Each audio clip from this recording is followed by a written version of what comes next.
Hello students, welcome to my YouTube channel Maths by Neeraj and Neha. Last video में हमने Newton Gregory forward difference formula को proof किया था।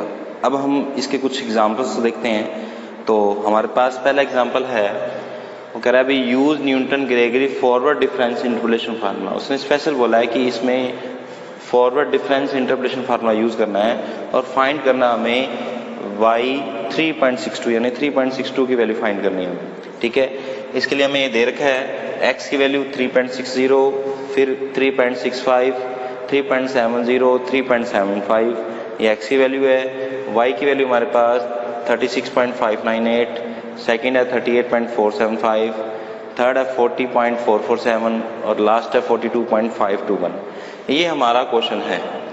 अब आप देख रहे हो यहाँ एक टेबल बनी हुई है, ये इसका सोल्यूशन है। सोल्यूशन में मैंने टेबल बनाई हुई है आपको। तो देखो इसमें टेबल में क्या है, टेबल कैसे बनाते हैं वो मैं आपको समझाता हूँ। सबसे पहले हमने x की वैल्यू ये 3.60, 3.65, 3.70 और 3.75 ये सारी वैल्यू हमने यहाँ पे रख ली है। और फिर y की वैल्यू, चारों वैल्यू हमने रख दी है। टेबल जैसे मैंने लास्ट वीक वीडियो थी उसमें मैंने टेबल कैसे बनाई जाती है वो भी समझाया था, उसी चीज़ को मैं यहाँ भी वापस बता रहा हूँ। सेम उसी तरह से टेबल बनती है। टेबल चाहे फॉरवर्ड की हो चाहे बैकवर्ड की हो, टेबल बनाने का तरीका यही है जो मैं आपको बता रहा हूँ। हमने क्या करना है, इस नीचे वाली वैल्यू में से इस ऊपर वाली वैल्यू को क्या करना है, माइनस करना है। तो 38.475 में से 36.598 माइनस करने पर हमारे पास आया 1.877। ये डेल वाई की वैल्यू आई, यानी फर्स्ट डिफरेंस। फिर सेम 40.447 में से 38.475 माइनस किया तो हमारे पास आया 1.972। इसी तरह से 42.521 में से 40.447 माइनस किया तो यह 2.074 ये आया।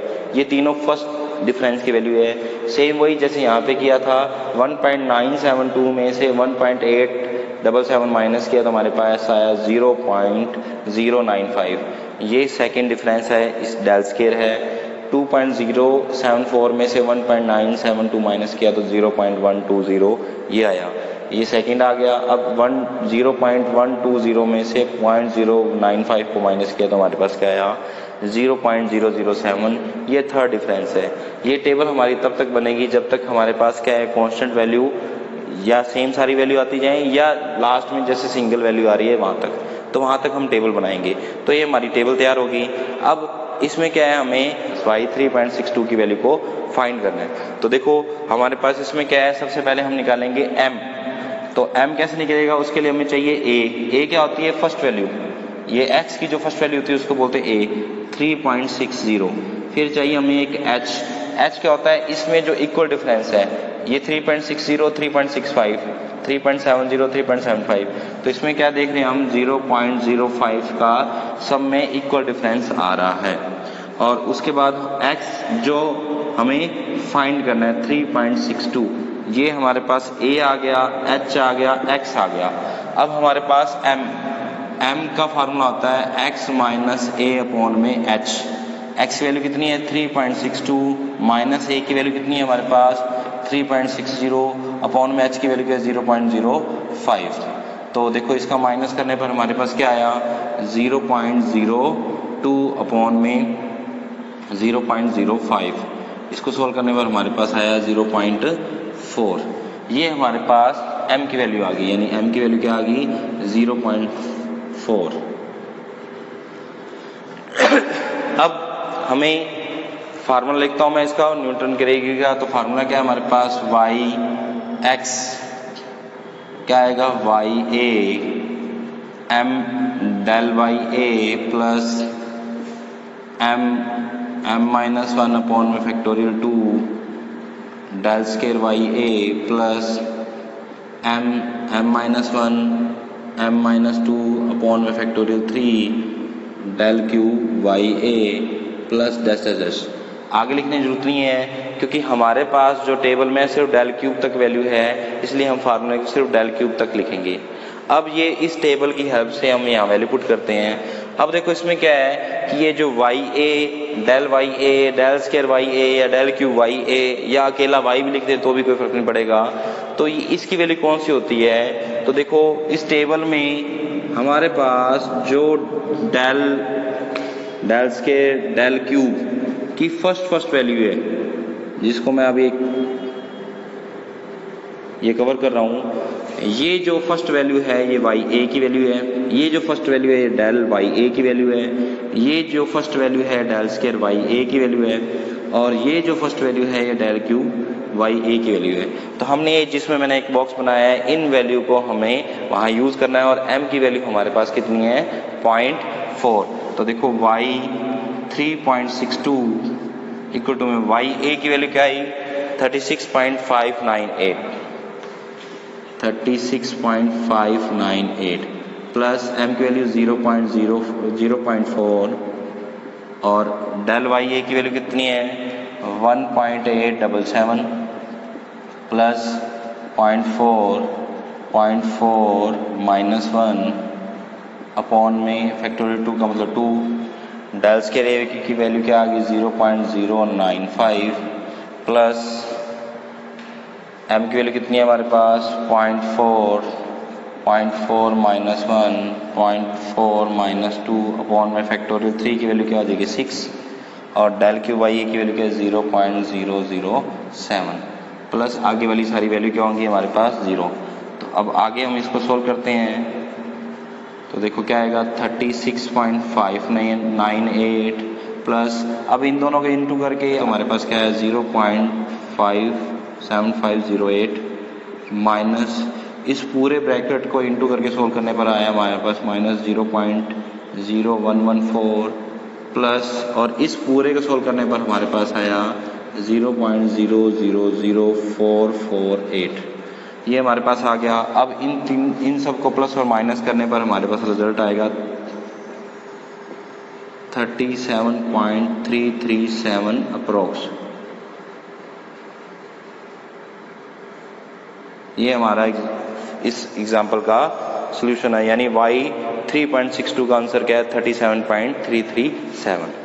नेक्स्ट एग्जाम्पल देखते हैं हम। नेक्स्ट एग्जाम्पल में हमें क्या है कि टेबल में उसने दे रखा है कि जनसंख्या दे रखी है अलग अलग सालों के लिए 1911, 1921, 1931, 41, 51, 61 इसकी जनसंख्या दे रखी है अलग अलग, और ये जनसंख्या सारी हज़ारों में, जैसे 12,000, ये 15,000, ये 20,000, ये 27,000, ये 39,000, 52,000 ये दे रखी है। उसने बोला है तो 46 से 48 में कितनी जनसंख्या में वृद्धि हुई उसका हमें आकलन करना है। तो देखो जो पहले एग्जांपल उसमें एक वैल्यू थी, यहाँ दो वैल्यू फाइंड करनी है, एक 46 के लिए और एक 48 के लिए। इन दोनों को अलग अलग निकालने के बाद हम दोनों का डिफरेंस लेंगे, जिससे हमें पता लगेगा इन दोनों के बीच में जनसंख्या यानी पॉपुलेशन में कितना इंक्रीमेंट आया या कितनी वृद्धि हुई है। तो हम देखते हैं, ये टेबल मैंने बनाई है आपको, वही सेम टेबल में क्या था हमारे पास 1911 से 1961 तक दे रखी है, 10-10 साल के गैप के बीच में। देखो यहाँ पे जनसंख्या दे रखी है जिसको मैंने वाई नाम दे दिया, 12, 15, 20, 23, 39, 52। अब इसमें से क्या किया हुआ, नीचे वाले में से ऊपर वाले को माइनस करना है, तो 15 में से 12 गया तो 3 आ गया, 20 में से 15 गया 5, 27 में से 20 गया 7, फिर 39 से 27 गया 12, 52 में से 39 गया 13। ये हमारे पास आ गया, इसको हम फर्स्ट डिफरेंस कहते हैं। सेकंड डिफरेंस के लिए क्या करेंगे, 5 माइनस 3 यानी क्या आ गया 2, 7 माइनस 5 2, 12 माइनस 7 5, 13 माइनस 12 यानी 1। ये सेकंड डिफरेंस आया। थर्ड डिफरेंस वही नीचे वाले में से ऊपर वाले माइनस करना है, पूरी टेबल में यही करना है अपनों ने हर एक डिफरेंस के लिए। 2 minus 2 0, 5 minus 2 3, 1 minus 5 minus 4, 1 minus 5 तो माइनस 4 आ गया। फिर ये थर्ड डिफरेंस आया। फोर्थ डिफरेंस के लिए 3 माइनस 0 3, माइनस 4 माइनस 3 माइनस 7 हो गया। ये फोर्थ डिफरेंस, फिर माइनस 7 और ये माइनस 3, तो ये क्या गया माइनस 10 यानी फिफ्थ डिफरेंस। तो मैंने आपको क्या बोला था, टेबल हमने कहाँ तक बनानी है, जब तक सिंगल वैल्यू नहीं आती या उसमें पूरी सारी वैल्यू सेम नहीं आती, यानी कांस्टेंट जिसको अपन कह सकते हैं सेम आए, तो वहाँ तक हमने टेबल बनानी है। तो पहले वाला जो था एग्जाम्पल उसमें डेल क्यूब तक था, इस एग्जाम्पल में डेल 5 तक, यानी जो हमारा फार्मूला है वो हम डेल 5 तक लिखेंगे। तो अब देखो इसमें क्या है, ए हमारे पास कितना है 1911 1911 और एच हमारे पास कितना है 10। तो मैंने एक फर्स्ट लिखा y 1946 1946 के लिए पहले अपन निकालेंगे, फिर 1948 के लिए, ये दोनों निकालेंगे। तो पहले 1946 के लिए देखो क्या है हमारे पास। 1946 के लिए x की वैल्यू क्या आ गई 1946। अब m निकालना है, m क्या है x माइनस a अपॉन में h, यानी m क्या आएगा, x की वैल्यू क्या है 1946 माइनस 1911 अपॉन में h की वैल्यू क्या है 10, यानी इसका रिजल्ट क्या आ गया 3.5। तो m हमारे पास क्या आ गया 3.5। तो अब न्यूटन के ग्रेगरी वाला फार्मूला लिखते हैं अपन। तो y x इक्वल टू में क्या आएगा y m del y a लिख लो चाहे y लिख लो, एक ही मतलब कोई फर्क नहीं है, प्लस का m minus 1 upon factorial 2 del square y plus m minus 1 m minus 2 upon factorial 3 del cube y plus m minus 1 m minus 2 m minus 3 upon factorial 3 del 4y plus m minus 1 m minus 2 m minus 3 m minus 4 upon में factorial 5 या factorial 4 होगा,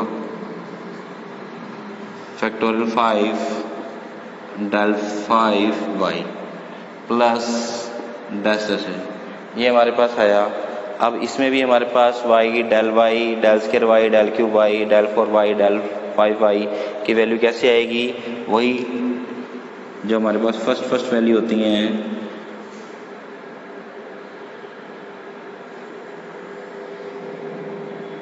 तो ये जो box मैंने बनाया है उसमें जो फर्स्ट वैल्यू है ये y की, ये डेल y की, ये डेल स्क्वायर y की, ये डेल क्यूब y की, ये डेल 4y की और डेल 5y की, और m की वैल्यू हमारे पास है ही 3.5।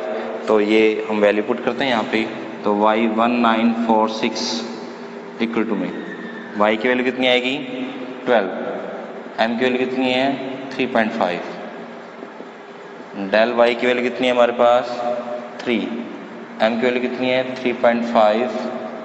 3.5 माइनस 1 अपॉन फैक्टोरियल 2 का मतलब 2, डेल स्क्वायर y की वैल्यू कितनी है हमारे पास 2, प्लस m की वैल्यू यहाँ कितनी है 3.5 माइनस 1 3.5 माइनस 2 अपॉन में फैक्टोरियल 3 का मतलब क्या आएगा 6, डेल क्यूब y की वैल्यू कितनी है 0, प्लस m की वैल्यू 3.5 माइनस 1 3.5 माइनस 2 और 3.5 माइनस 3 डेल 4, नीचे फैक्टोरियल 4 है, फैक्टोरियल 4 का मतलब क्या होता है 24, डेल 4y की वैल्यू कितनी है अपने पास 3, प्लस फिर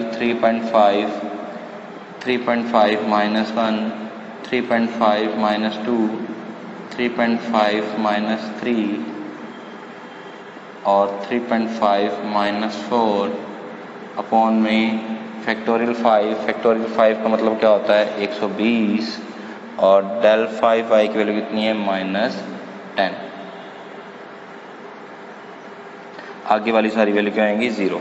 अब इसमें देखो ये 2 से 2 कट गया, ये 3 से कट गया और यहाँ 10 से ये कट गया, ठीक है, ये 0 था अपने पास तो ये वाली टर्म 0 ही हो जाएगी, ये आएगी।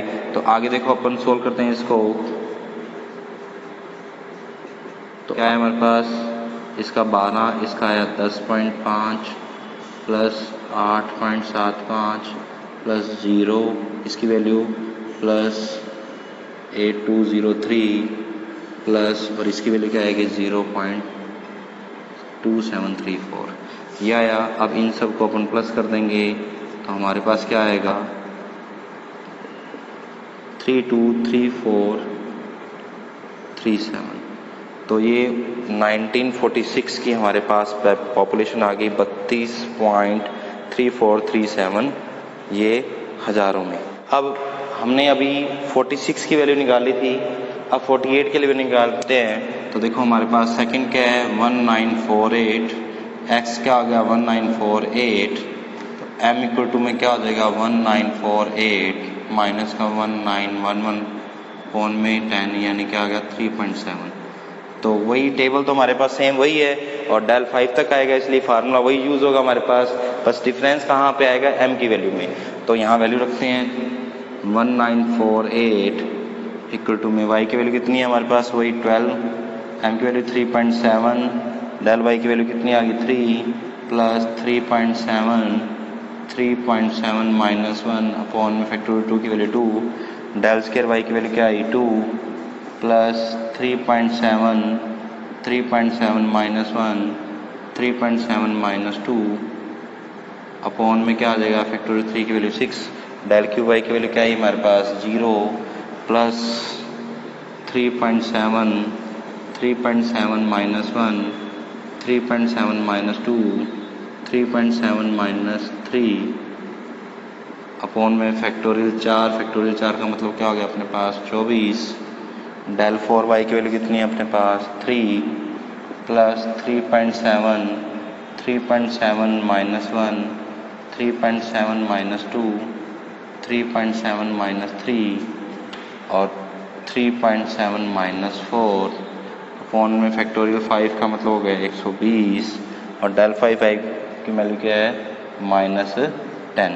तो इसमें देखो ये 2 से 2 यहाँ कैंसिल, ये कट के यहाँ पे 8 आ गया, ये कट के यहाँ पे 12 रहेगा नीचे, ये 0 था ही, तो इसको आगे सोल्व करने पर हमारे पास क्या आएगा, देखो ये आ गया 12 प्लस 11.1 9.99 प्लस 0 प्लस 1.486 प्लस 0.2972 ये आया। इन सबको अपनों ने प्लस किया तो हमारे पास क्या आया, देखो 34.8732। तो ये हमारे पास 1948 में जो जनसंख्या है वो आई। तो हमने पहले 1946 की जनसंख्या निकाली, 1948 की जनसंख्या निकाली। अब हमने क्या देखना है, इन दोनों का 46 से 48 के अंतराल में जनसंख्या का वृद्धि क्या हुई है उसी को चेक करते हैं। तो 1946 में हमारे पास जो जनसंख्या थी वो थी 32.3437 और हमारे पास 1948 में जो जनसंख्या थी वो कितनी थी 34.8732। ये जनसंख्या आई हमारे पास 46 में इतनी और 48 में इतनी। अब हमने देखना है कि दोनों सालों में जो इंक्रीज हुआ तो क्या देखना है,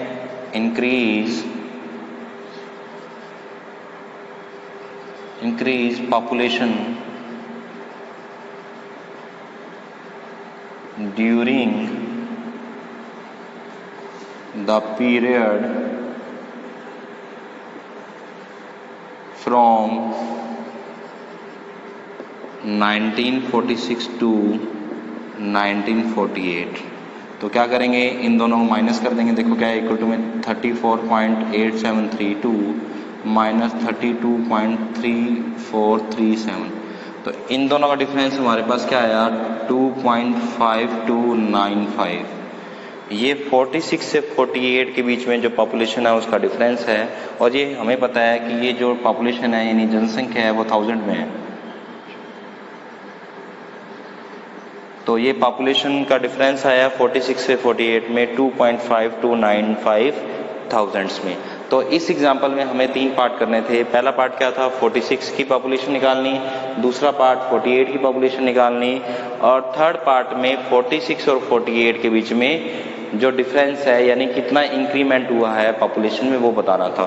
तो वो जो पॉपुलेशन में इंक्रीमेंट है वो कितना है 2.5295 थाउजेंड में ये पॉपुलेशन है 46 से 48 ईयर्स में। Okay, thank you. Please like and share my video and subscribe my YouTube channel.